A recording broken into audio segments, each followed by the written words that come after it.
Buenos días, ¿cómo están, hermanos de SECRA en español? Mi nombre es Rey Calderón, soy uno de los pastores aquí en nuestra iglesia y para mí es un privilegio darles la más cordial bienvenida a todos ustedes que están aquí presentes, como a los que están conectados en línea. Sean bienvenidos, hermanos, para ustedes que nos están escuchando desde sus hogares. Qué hermoso domingo, hermosa temperatura. Hoy es un domingo donde se celebra aquí en Houston y en todas partes de la nación el Super Tazón, ¿verdad? Le llaman el domingo de Super Tazón. Así que gracias a Dios por los que les encanta ese deporte y que lo van a disfrutar al máximo. Pero sobre todas las cosas, qué mejor momento, hermanos, para venir a la casa de Dios, a alabarlo, a cantarle por lo que Dios está haciendo en nuestras vidas. ¿Por qué le damos un aplauso a nuestro Dios en esta mañana? Así que sean bienvenidos. Los invito en esta mañana, los que puedan ponerse de rodillas, vamos a orar al Señor para ir a la instrucción de su palabra. Señor, te damos gracias en esta mañana porque tú eres bueno, Señor, porque nos has dado el privilegio de llegar hoy domingo, Señor, aquí a tu casa de oración, de alabanza, Señor, con el fin de exaltarte, decirte que tú eres grande, que no hay otro Dios más grande y poderoso como tú. Señor, gracias por la vida, por la salud, pero por sobre todas las cosas, Señor, muchas gracias por la salvación a través de nuestro Señor Jesucristo. Y en esta mañana, Señor, pedimos de tu dirección, que tu Espíritu Santo, Señor, sea guiándonos en esta mañana a la instrucción de tu palabra. Señor, hazme a mí a un lado, que seas tú, Señor, hablando a través de mí, Señor. Úsame, Señor, y que tu palabra, Señor, caiga en los corazones de mis hermanos que hemos llegado en esta mañana. Es en el precioso nombre que oramos, en el nombre de Cristo Jesús, y todos decimos amén. Pues bienvenidos nuevamente, hermanos. Hemos estado estudiando, como ustedes saben, los últimos 3-4 domingos, primera y segunda. Originalmente es de Corintios, pero le hemos puesto primera y segunda de Tejanos, porque vivimos aquí en el estado de Texas. Mirando a Cristo en Houston. En inglés le pusieron mirando a Cristo en el 610, en el periférico 610, pero en sí es mirando a Cristo en Houston. ¿Cómo es que aquí en Houston, Texas, la gente puede ver a Cristo aquí en nuestra ciudad? La gente va a poder ver a Cristo, hermanos, aquí en nuestra ciudad. No es solamente que con leer su palabra, sino van a ver a Cristo cuando usted y yo vivamos lo que dice esta palabra de Él. Cuando esta palabra de Cristo es recibida en nuestra mente, es comprendida y es llevada al corazón y la meditamos, entonces Dios inicia a hacer rema en nuestro corazón sus palabras, sus principios, de manera que todo lo que hablemos, todo lo que veamos, dónde vivamos, cómo te desenvuelves en tu trabajo, en tu familia, en tu hogar, como padre, como amigo, como vecino. Hermanos, la gente va a comenzar a mirar a Cristo por quien Él es a través de ti. Y entonces la gente te va a venir a preguntar y te va a decir, ¿sabes qué? Tú tienes algo que yo no tengo. ¿Por qué actúas como actúas? Y ahí Dios va a darle la oportunidad de usted decirle, ¿sabes qué? Es que yo conozco al Cristo de la fe, al Cristo resucitado, al Cristo que da honra y gloria a Dios, al Cristo que es sabio, al Cristo crucificado.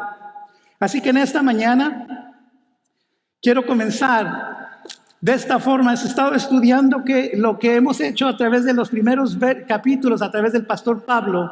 En esta mañana vamos a ver lo siguiente. Dice la historia que la historia no existiera si no hubiera grandes hombres que la hicieran.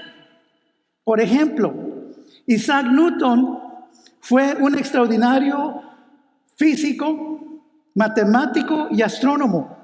Él es considerado como el inventor más influyente entre los científicos que jamás hayan vivido.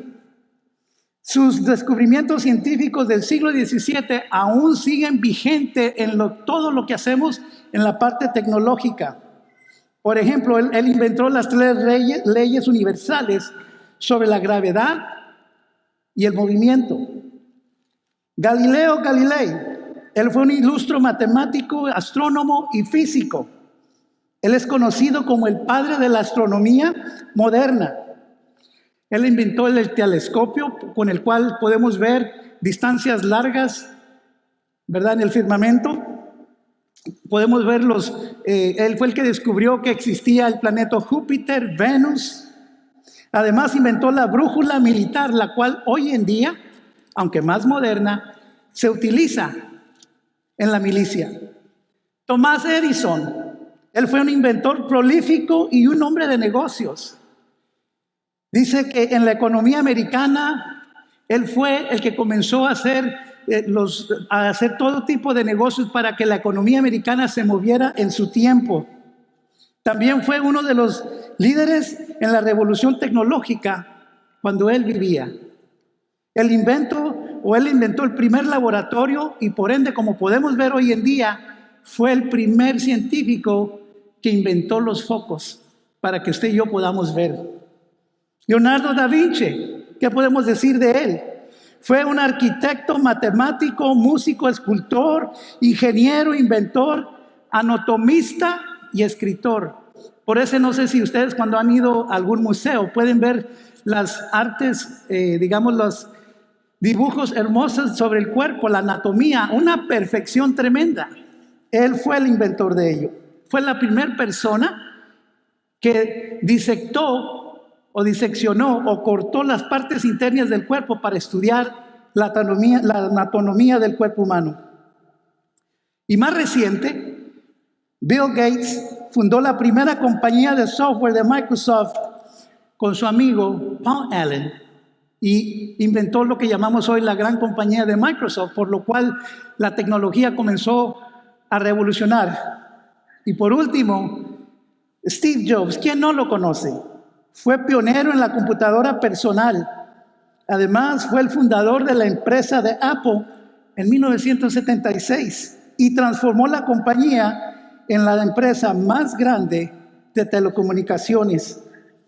Por ende, fue el que inventó el iBook, el iPod, el iPad y, como todos conocemos, el famoso smartphone o iPhone. Así que esta es la sabiduría humana. Pero en esta mañana, hermanos, el apóstol Pablo nos enseña en su palabra cómo nos muestra Dios, no la sabiduría humana que es buena porque nos hace vivir vidas más cómodas, cómo nos muestra Dios su sabiduría en relación a su plan de salvación. Bueno, dice Pablo que la sabiduría de Dios se revela en la muerte de nuestro Señor Jesucristo. Si me acompañan en 1 Corintios dice, así que hermanos, cuando yo fui a vosotros para anunciaros el testimonio de Dios, no fui con excelencia de palabras o de sabiduría, pues me propuse no saber entre vosotros cosa alguna, sino a Jesucristo y a este crucificado. Entonces la pregunta aquí es, ¿qué es lo que quiso decir Pablo cuando dijo, me propuse a saber a Cristo y a este crucificado? ¿Sabe Pablo, hermanos, antes de aceptar a Cristo, como hemos visto, él fue un hombre que antes de ser un cristiano y un embajador del Evangelio de Cristo, él era un fariseo. Él era una perfecta persona que conocía la ley al revés y al derecho como la palma de su mano. Odiaba tanto a los cristianos que él los perseguía y conseguía cartas para eliminarlos. Es más, creo que él presenció la muerte de Esteban. Este gran Pablo, que antes era un incrédulo, que odiaba a Cristo Jesús y a su iglesia, a través del Evangelio está diciendo cuando llega aquí a Corinto y les dice, me propuse una cosa a enseñarles a las personas en esa iglesia. Y eso es de explicarles la sabiduría de Dios a través del Cristo crucificado. Pero ¿qué es realmente ese Cristo crucificado? Bueno, para darnos una idea dentro del contexto que Pablo nos está describiendo, es que dice aquí el apóstol Pablo, aquí en la palabra de Dios, dice que había sabios, que eran esos griegos que usaban la sabiduría humana para contestar las preguntas sobre Dios y la vida. imposible de comprender a Dios usando la sabiduría humana para comprender a Él. Había los que se llamaban los disputadores, personas griegas que eran expertas en la retórica. Ellos eran expertos en usar la lógica y el debate con el fin, fíjense bien, de encontrar el favor de Dios para sus vidas. Los escribas eran doctores de la ley. Los judíos buscaban señales milagrosas del Mesías para enseñar el comienzo de una liberación que Dios les había prometido. Según en sus mentes esperaban a un Cristo que iba a venir a conquistar a los romanos para ellos ser liberados de su imperio. Y había dos religiones que habían muy en específico allí en la iglesia de Corinto cuando Pablo llega ahí. Había una religión que se llamaba epicureísmo. Esta religión enseñaba que el placer, no necesariamente sensual, era el principal bien de la vida. El placer radicaba, de acuerdo a ellos, en una vida feliz. La felicidad se lograba por medio de una vida tranquila y contemplativa. Pero había también otra religión que abundaba mucho cuando Pablo llega a Corinto, y estos eran el estoicismo. Esta religión enseñaba que la aceptación como un deber de la suerte de uno, fíjense bien, era determinada por las leyes del universo. Imagínense lo que pensaban. Según cómo estaban los planetas y la relación en el movimiento de la Tierra y el Sol, determinaba su destino. Lo más triste es que si sabían y podrían lograr cuál era su destino, ¿sabe qué era lo más triste aún? Que no lo podían cambiar. Mas sin embargo eran lo que creían. Y religiones tan religiones han existido. Es por eso que hoy en día, hermanos, hay tantas creencias, tantos credos. Pero lo que el punto de Pablo está diciendo aquí en Corinto es este. Dice así: todos los esfuerzos humanos para encontrar el favor de Dios se quedan cortos. Solamente a través de la fe en nuestro Señor Jesucristo es que tú y yo y todos nosotros y todas las personas que acepten a Cristo Jesús serán salvos de una condenación eterna a gozar una salvación eterna en Cristo Jesús. Solamente a través de Él, hermanos.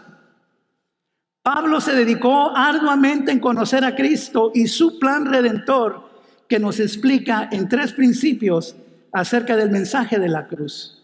Así que aquí en Corintios dice Pablo: mas por Él estáis vosotros en Cristo Jesús, el cual ha sido hecho por Dios sabiduría, justificación, santificación, redención, para que, como está escrito, el que se gloría, dice, gloríese en el Señor. Y vamos a ver brevemente estos puntos en esta mañana. La justificación es el primer principio de la sabiduría de Dios. Dice aquí que el principio de la sabiduría de Dios es que los creyentes en Cristo Jesús reciben la justicia de Dios. ¿Cómo? Bueno, la justificación de Cristo, dice, es una palabra griega que significa absolver o declarar justo a alguien. Es un término legal que se utiliza en un veredicto favorable de nuestro Dios en un caso legal.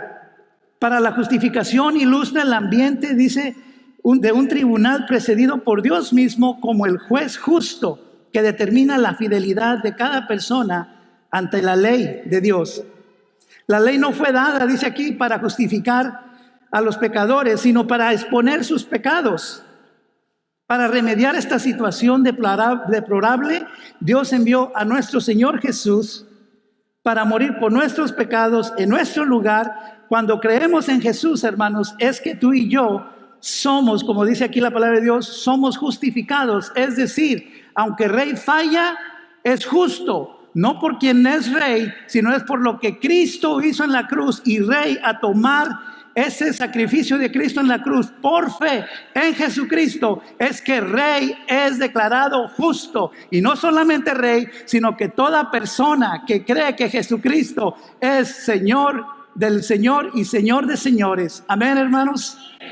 Eso es lo que es justicia, justificación de parte de Dios. Eso es la sabiduría que Pablo está explicando aquí en Corinto. Además, sigue diciendo Pablo que la justificación, dice que Jesús es el único que puede estar delante de Dios y es el único camino hacia Dios. Gracias a la justicia de Dios es que Él nos ofreció una salida a nuestra esclavitud del pecado.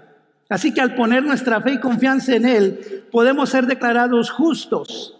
Podemos tener ahora una justicia que no tiene nada que ver con nuestras obras, sino que todo lo contrario, descansa en la vida inmaculada de nuestro Señor Jesús. Filipenses 3:9 dice, y ser hallado en Él, no teniendo mi propia justicia, que es por la ley, sino por la ley que es por la ley de Cristo, la justicia que es de Dios por la fe. Así que el hombre nunca ha tenido justificación por sí mismo. La única justificación de su Hijo es Jesucristo. Esta es la única justificación que Él necesita, porque es la justicia perfecta. Esto, hermanos, es sabiduría de Dios, sabiduría de lo alto, que tú y yo somos declarados justos, sin importar cuántos pecados cometamos, aunque no lo hagamos conscientemente. Pero Dios te perdona cuando tú por fe declaras que Cristo es el Señor y Salvador de tu vida. Amén.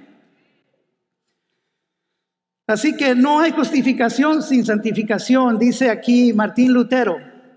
No hay perdón ni una vida cambiada, no hay una fe real en donde los frutos de una nueva obediencia no crecerán. Y para ponerlo más práctico, hermanos, la justificación se puede mostrar, y yo sé que todos nos vamos a identificar. Es como cuando usted va manejando y si alguna vez lo ha parado la policía porque ha cometido una infracción de tráfico. A mí me ha sucedido. Se para uno y ¿qué hace uno? Ve las luces que le prende el policía, se orilla uno y le dice el policía, ¿me da su identificación? Le da usted la aseguranza, le da su identificación y le dice, lo paré porque hizo esto. Y en 3 semanas o un mes después, usted va ante la corte, usted pide permiso del trabajo y está tal vez hasta nervioso y lleva hasta su dinero listo para pagar. Y para su sorpresa se da cuenta que le dice el juez, Rey, tu infracción de tráfico está pagada. No tienes que pagar nada, no debes nada, no tienes que ir a tomar esas clases de manejo y no tienes que pagar. Y eres libre, puedes seguir manejando. En una forma práctica, hermanos, eso es justificación. Es lo que Cristo ha hecho por ti y por mí. No es nada que en tus propias fuerzas tú puedas hacer. Es solamente por la gracia de Dios que tú y yo somos declarados justos. Ese es el primer punto. El segundo punto que Pablo nos explica aquí, lo dice ahí más adelante. Dice aquí, la santificación es que es separado de Dios.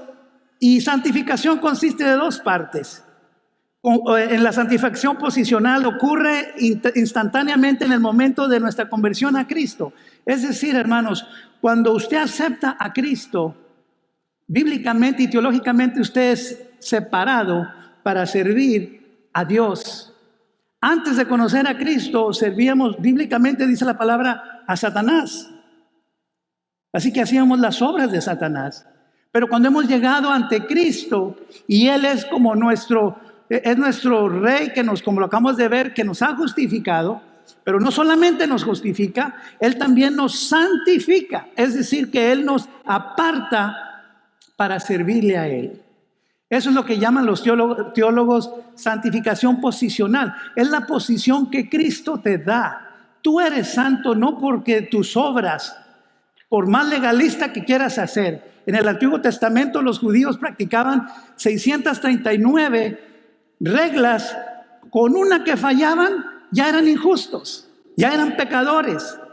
Y solamente el sacerdote podía perdonar sus pecados una vez al año. Mas sin embargo acá en Cristo, cuando tú aceptas a Él como tu Rey y Señor, Él te separa del pecado, Él te santifica por lo que Él hizo en la cruz. Así que, hermanos, cada vez que tú fallas humanamente, aunque no lo quieres hacer intencionalmente, Dios te santifica. Ahora, está la segunda parte de la parte de santificación. Está la santificación progresiva. ¿Y qué quiere decir eso? Bueno, hermanos, a medida que usted va creciendo en el Señor, a manera que usted va leyendo su palabra, a manera que usted está teniendo convivencia con los hermanos, a manera que usted ofrenda, a manera que usted ora a Dios, a manera que usted trata de vivir esa vida sagrada para Dios, en medio de sus fallas, usted cada vez se va pareciendo al varón perfecto que es Cristo Jesús. Aunque usted falle, pero usted está separado, pero usted va caminando, usted va avanzando en la vida cristiana. Y otra vez vuelvo y recalco, no son sus obras, es por lo que Cristo ha hecho en su vida. La bendición que tenemos que cuando usted es santo y entrega su vida a Cristo, de ahí en adelante todo lo que usted haga, ya no en sus fuerzas, ahora son en las fuerzas de nuestro Dios. Usted, hermanos, va a comenzar, si antes maldecía, ahora va a bendecir. Si antes robaba, ahora usted va a dar. No importa cuál haya sido su pasado. Cuando usted viene a Cristo, sucede esta cosa. Dios quita y también pone. Cada vez que usted se santifica, cuando usted viene, lea su palabra, cuando usted busca a Dios, cuando usted lee, cuando usted se junta con hermanos que tienen el mismo deseo de buscar a Dios, de que batallan con el pecado, aunque no lo hacen intencionalmente, pero que por la gracia de Dios buscan día a día el agradar a Dios y el vivir apartado solamente para Él. Eso es lo que se llama santificación progresiva. Ahora, hermanos, nunca seremos perfectos, jamás. Solamente llegaremos a ser perfectos cuando suceden dos cosas. Una, usted está caminando con Dios, usted muere físicamente y dice la palabra de Dios que su cuerpo va al cielo porque es pertenencia de Dios. O número dos, usted sigue viviendo y el Señor viene por su iglesia y nos arrebata y nuestro cuerpo es transformado. En un abrir y cerrar de ojos somos arrebatados para reunirnos con Cristo en el aire. Y dice que nuestros cuerpos son glorificados, transformados para vivir una perfección con nuestro Señor Jesucristo para ir a celebrar las bodas del Cordero. Eso es lo que es santificación. Ahora, le acabo de explicar algo profundo, hermano. Se lo voy a poner bien práctico que lo va a comprender si no me lo comprendió. Ahí le va. Para los que están casados, para los que están casados, los que no están casados lo van a comprender también. Ya saben para dónde van. Para los que están casados, hermanos, es como cuando usted decidió casarse con su novia, o que es ahora su esposa. ¿Qué hizo usted? Usted tomó a su esposa, se paró ante el altar, enfrente de los testigos, enfrente de la iglesia, enfrente del pastor, pero más importante, delante de Dios. Y usted juró que delante de Dios usted iba a amar a su pareja, en las buenas, en las malas, que iba a amarlo siempre en salud, ¿verdad? Y en enfermedad, y que lo iba a amar hasta que la muerte lo separe. ¿Y qué pasa? Usted comienza a tomar a su pareja y comienza a caminar con él y con ella hasta que la muerte lo separe. Eso, con el pasar del tiempo, es lo que es santificación. Usted se une a una persona con el fin de agradarlo. ¿Pero por qué? Porque lo amas. Porque lo amas, porque te anima en los momentos difíciles de la vida. Tu pareja está ahí para animarte, para alentarte. Y lo haces, hermanos, porque quieres complacerlo, porque eso es lo que agrada a Dios. Bueno, eso es precisamente lo que es en la parte espiritual. Dios, cuando hemos aceptado a Cristo, nos hemos comprometido a un casamiento espiritual, donde tú y yo nos comprometemos con nuestro Señor a servirle, a amarle por toda una eternidad. Eso es santificación. Vamos al siguiente punto en esta mañana. Dice, así que nos vamos tomando de la mano. Dice aquí pastor europeo que se llama Dietrich Bonhoeffer, dice: santificación significa que los cristianos ya hemos sido juzgados y que ahora estamos preservados hasta la venida de Cristo y estamos avanzando hacia ella. Esto, hermanos, es lo que llama el pastor o nuestro hermano Pablo aquí en Corintio, la sabiduría de nuestro Dios. Y el último concepto que queremos ver en esta mañana es redención. Dice, es el acto de liberar a alguien pagando un precio. Pablo usa este término económico en un sentido teológico para describir cómo Cristo pagó el castigo requerido por Dios por nuestros pecados, es decir, la muerte, al dar su vida en la cruz. Cuando creemos, Jesús nos libertó y nos libera del pecado. Así que como creyentes recibimos la redención de nuestro Dios, ¿verdad? Redención entonces significa comprar nuevamente. Dios por medio de Cristo nos ha comprado del poder del pecado. Dice Primera de Pedro, dice, sabiendo que fuisteis rescatados de vuestra vana manera de vivir, la cual recibisteis de vuestros padres, no con cosas corruptibles como oro o plata, sino con la sangre preciosa de Cristo, como de un cordero, sin mancha y sin contaminación. Ahora, nuevamente, ¿cómo se ve esto en la práctica? Hermanos, se lo declaro de esta forma. Se cuenta que un niño y un padre tenían una relación muy hermosa. Era un niño de unos 10, 11 años. Y este niño y su padre tenían tan buena relación que el padre siempre le gustaba hacer feliz a su hijo. Y era tan sana esa relación que un día el padre decide regalarle un barquito de madera. Pero lo hermoso de esto es que el padre no solamente se lo iba a dar ya hecho, sino que lo iban a hacer juntos. Así que el padre va a la tienda y compra todo el material para construir este barco. Así que se tardan 2, 3 días en armar este barco. Todos los días trabajaban 2, 3 horas después de hacer sus tareas escolares. Dice que después de que terminaron este hermoso barco, decide el padre llevar a su niño al lago para que fuera y lo probara y jugara con su barco en el agua. Le platica al niño, le dice, el sábado después de que salgas con tus cosas rutinarias de la casa, te voy a llevar al lago. Quiero que lleves tu barquito porque quiero que juegues con él en el lago para ver cómo funciona tu barco en el agua. Así que el niño estaba anticipado buscando o esperando ese día. Pues llega el sábado, se levantan y se dirigen al lago. Llegan al lago, se mete el niño con su padre al lago, andan jugando, nadando. El niño anda jugando con su hermoso barquito en el agua. De repente se le zafa de las manos el barco y es arrastrado por la corriente. Esa tarde se van a su casa, el padre y el niño agarrados de la mano, y el niño muy triste le dice al padre, mi barquito, papi, mi barquito, papi. Llorando, el padre está tan condolido ver a su hijo por ese barquito que fue arrastrado por la corriente. Decide, bueno, le voy a hacer otro, le voy a comprar otro. Pasa el tiempo y antes de comprarle otra vez nuevamente el barco, dice que un día el niño va caminando a su casa después de la escuela y va pasando por una tienda y mira por medio de la ventana y mira que ahí está su barquito en la ventana. Inmediatamente corre el niño hacia adentro y le dice al dueño, oiga señor, ese barco que usted tiene ahí en la ventana es mío, mi padre y yo lo construimos. Y el niño se lo enseña, mire, yo lo hice. Y le dice el padre, muy bien niño, tal vez sí era tuyo, pero yo he pagado un precio.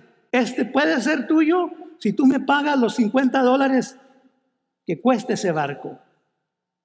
El niño tristemente se voltea, se va a su casa, triste nuevamente, porque vio el barco que sabía que él y su padre habían construido. Llegando a casa, ve a su padre y le dice, papi, papi, he encontrado el barco que tú me hiciste y que yo hice contigo. Papi, vamos a comprarlo porque tengo miedo que alguien me lo vaya a ganar y arrebatar y no lo vuelva a ver jamás. Inmediatamente el padre, viendo esa desesperación de su hijo y la alegría de que su hijo había encontrado el barco, pero que había que pagar por él, dice la historia que el padre agarra a su niño de la mano y se dirigen hacia la tienda. Llegan a la tienda y le dice: Señor, ¿cuánto vale ese barco? Dijo: vale $50. Dijo: yo los pago. El señor se sacó los $50, se los paga, agarra ese barco el niño, se va a su casa, alegremente llegan y le dice a su padre esa noche: este próximo sábado vamos a ir otra vez al lago para que juegues con tu barco. Y termina la historia. ¿Qué es eso, hermanos? Redención. Eso es precisamente lo que Cristo hizo por ti y por mí. Él pagó el precio para redimirte de las garras del pecado, para que tú pudieras tener vida eterna en Cristo Jesús, Señor nuestro.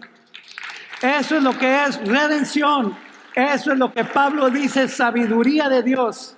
Eso es el Cristo crucificado por ti y por mí. Siguiendo la historia aquí en 1 Corintios, hermanos. Entonces, ¿qué fue lo que hizo el pecado? Las consecuencias de él. Merecíamos la muerte, merecíamos la ira de Dios, estábamos separados de Dios, y más aún, esclavos del pecado, y pertenecíamos al reino de Satanás.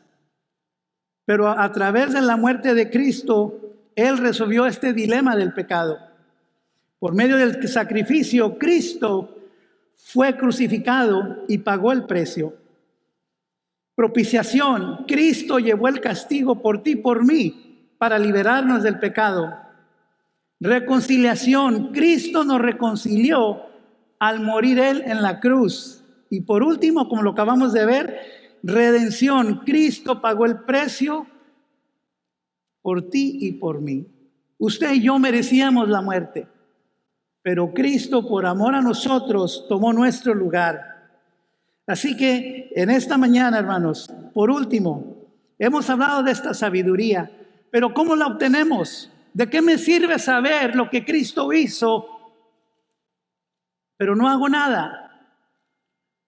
Bueno, como les dije al principio de la historia, los filósofos y los intelectuales y los sabios siempre han querido llegar a Dios. Y les tengo buenas noticias. Hoy, en esta mañana, en esta prédica, Pablo nos dice lo siguiente, y es que la sabiduría de Dios fue predestinada antes de la creación para su gloria. Dice: sin embargo, hablamos sabiduría entre los que han alcanzado madurez, y sabiduría no de este siglo, ni de los príncipes de este siglo, que perecen, mas hablamos sabiduría del misterio, en la sabiduría oculta, la cual Dios predestinó antes de los siglos para nuestra gloria. Así que esta sabiduría es divina. La sabiduría de este mundo, hermanos, es vana. Esta sabiduría es un misterio para los incrédulos en el Nuevo Testamento, mas sin embargo para nosotros ahora esa sabiduría que hemos estado hablando es revelada. Y lo hermoso de esto es que esta sabiduría fue ordenada por Dios mismo. Esto significa que Dios hizo este plan perfecto redentor, y que lo llevara a cabo hasta su fin. Es decir, hermanos, a Dios no le sorprendió que Adán y Eva pecaran. A Dios esta pandemia no lo agarró por sorpresa. A Dios, cuando el mercado cae y sube mundialmente, no lo afecta. ¿Sabe por qué? Porque Dios es soberano, que está en control sobre su reino, sobre su mundo que Él hizo desde antes de la fundación del mundo. Así que esta sabiduría de Dios, hermanos, es revelada en su palabra y es revelada a ti y a mí cuando aceptamos a Cristo Jesús, porque el Espíritu Santo, que es de Dios, ese es el Dios Espíritu, viene y radica en nuestro corazón, en nuestra mente, y nos revela lo que Dios quiere darnos a entender a ti y a mí. Así que esta sabiduría resulta para la gloria de toda la gente redimida por Dios. ¿Sabe qué va a pasar cuando vayamos al cielo? Hermanos, lo que Dios desea más sobre todo después de llevarnos al cielo como iglesia redimida, ¿sabe qué es? es ver a todas las etnias mundiales alabando y glorificando el santo nombre de Cristo Jesús, cantando estos hermosos cantos que cantamos, pero los vamos a hacer ante la eternidad de Dios por los siglos de los siglos de los siglos. Eso, hermanos, es la sabiduría de Dios. Dios se glorifica a través de su palabra, a través de su iglesia y a través de redimir a su pueblo, por el cual Él mandó a su Hijo en la cruz a morir. Eso es la sabiduría de Dios, hermanos. Y por último, la sabiduría de Dios es revelada por su palabra y su Espíritu Santo. Dice, antes bien, como está escrito, cosas que ojo no vio, ni oído oyó, ni han subido en corazón de hombre, dice, son las que Dios ha preparado para todos los que le aman. Pero Dios nos las ha revelado a nosotros por el Espíritu, porque el Espíritu todo lo escudriña, aún lo profundo de Dios, y nosotros hemos recibido el Espíritu que proviene de Dios, para que sepamos lo que Dios nos ha concedido. Así que todo lo que Dios desea, hermanos, es que conozcamos su palabra. Esta palabra de Dios, hermanos, ha sido escrita por más de 1600 años que se tomó Dios en redimir, escribir su palabra por más de 40 personas, autores inspirados por el Espíritu Santo para que nos pudieran comunicar la mente de Dios. Y es por medio de su palabra, que es inerrante, que es santa, que es lo único en esta tierra humanamente, hermanos, que puede cambiar el corazón humano del hombre. La tecnología puede cambiar, la sabiduría humana puede cambiar.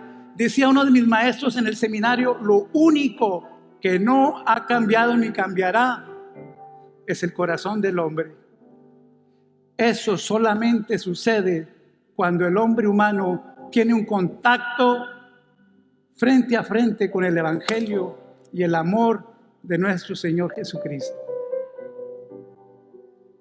Dice, la sabiduría de Dios es revelada solamente a los que han recibido su Espíritu, que nos revela y nos ilumina para comprender las verdades profundas que se encuentran en su palabra. Así que cuando estamos en comunión con la palabra de Dios y su Espíritu Santo, hermanos, sabremos distinguir, ¿sabe?, lo bueno y lo malo.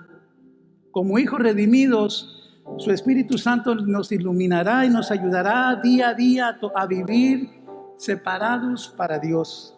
La sabiduría de Dios nos ayudará en tomar decisiones sabias para agradarle solamente a Él. Concluimos con esta parte, hermanos. Se cuenta, este pastor Zacarías, que una vez lo invitaron a las Naciones Unidas a un desayuno para orar por los líderes mundiales, a todos los embajadores. Y dice, no sé qué hablar. ¿Cómo les puedo hablar a estos embajadores de diferentes razas, diferentes culturas, diferentes creencias? ¿Cómo me puedo asociar con ellos para poderme conectar? Y dice él, pensando, poniéndose de rodillas delante de Dios, llegó ese día en la mañana y le dijeron, solamente tienes 12 minutos para hablar. Y queremos que hables, dice, sobre una cultura relativa, sobre cómo viven las culturas y cómo podemos ayudarlas en nuestro mundo. Y él, sabiendo que era un tema muy sensible, como lo es hoy mismo, ¿verdad? Que estamos viviendo todo tipo de cosas, el racismo, la economía, tantas filosofías diferentes, hoy mismo. Así se encontraba este pastor. Y dice que él llega al desayuno y se enfrenta ante ellos y les dice, ¿dónde ustedes en la historia de sus países o del mundo han vivido o han conocido acerca de la maldad, el amor, el perdón y la justicia?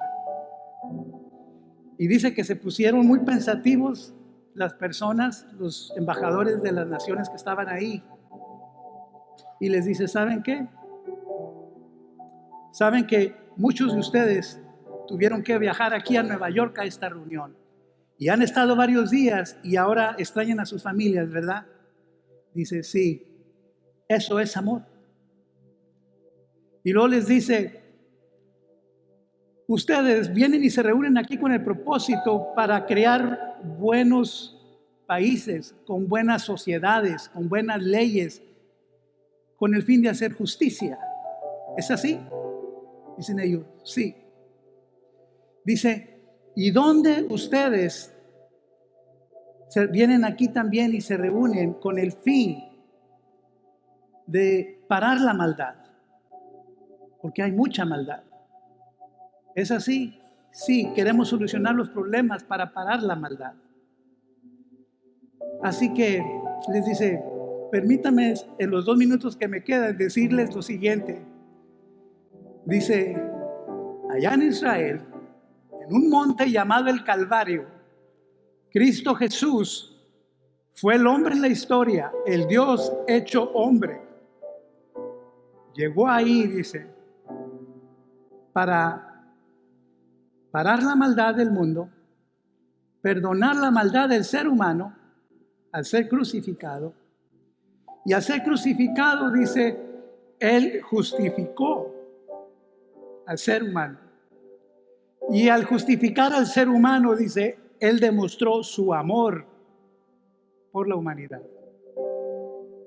Y de esa forma, dice, así nos perdonó a todos. Dijo, hermanos, eso son los valores que solamente se muestran en la palabra de Dios, en un Cristo que es sabiduría de Dios. Los invito a orar, hermanos.